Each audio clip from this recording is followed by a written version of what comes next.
आपको सीधे ले चलते हैं। गेट है, उसके एंट्रेंस पे मंत्री जी पार्किंग है, और पार्किंग अगर सामने होना, इसका मतलब ये है कि जब भी आपातकालीन स्थिति आएगी, जब भी इस तरीके का, ना तो दमकल पहुंच पाएगा, ना लोग वहां से बाहर निकल पाएंगे, अपनी जान को बचा पाएंगे। अगर हम रानी लक्ष्मीबाई हॉस्पिटल की बात करें तो वहां तो इस तरीके की स्थिति है कि जो एंट्री गेट है और एग्जिट गेट है वो सेम है, और ऐसी स्थितियों में इस तरीके के हादसे होना लाजमी है। अवंतीबाई हॉस्पिटल की बात करें, वहां पे ना वाटर हाइड्रेंट है और ना ही आपका पाइपिंग स्टेशन बना हुआ है।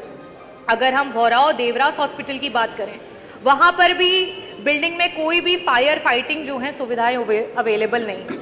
हम प्राइवेट हॉस्पिटल्स में अगर शेखर हॉस्पिटल की बात करें, एफआई हॉस्पिटल की बात करें, यहाँ तक कि कोर्ट के द्वारा भी उन लोगों को लेटर्स और सम्मन्स गए हैं, क्योंकि उनके पास भी फायर फाइटिंग जो है वो सिस्टम्स अवेलेबल नहीं है। मंत्री जी, झांसी में इतना बड़ा हादसा हुआ और उसके बाद शायद सरकार की पहली बार आंख खुली और पहली बार ये रियलाइजेशन हुआ कि हॉस्पिटल्स के सेफ्टी नॉर्म्स और हॉस्पिटल के फायर नॉर्म्स को सरकार को देखने की आवश्यकता है।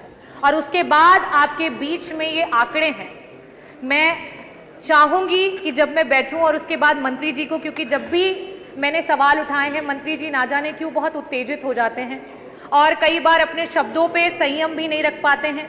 मुझे नहीं पता कि वो किस वजह से आक्रोशित हो जाते हैं, असंयमित हो जाते हैं और कुछ ऐसे शब्दों का प्रयोग करते हैं जो कि वाकई इस सदन में प्रयोग नहीं करना चाहिए। तो मैं पूरी उम्मीद करूंगी, आप सीनियर मेंबर हैं और जब स्वास्थ्य से रिलेटेड, जनता की जान से रिलेटेड मुद्दों पे आप हमें उत्तर देंगे तो वो उत्तर बहुत ही गंभीर तरीके से दिया जाएगा। अध्यक्ष जी, इसके अलावा मैं आपसे ये भी बताना चाहती हूँ कि जिस तरीके से हाइपरटेंशन और डायबिटीज़ के मरीज बढ़ते चले जा रहे हैं, आज पूरे पूर्वांचल का लोड सिर्फ और सिर्फ बीएचयू पे आकर के सीमित हो गया है। आप बार बार ये कहते हैं कि हमने इतने सारे मेडिकल कॉलेजेस बना दिए। मंत्री जी, मैं जौनपुर जनपद से आती हूँ। जौनपुर जनपद का जो आपका मेडिकल कॉलेज का चेहरा था, मैंने पिछली बार भी आपको दिखाया था।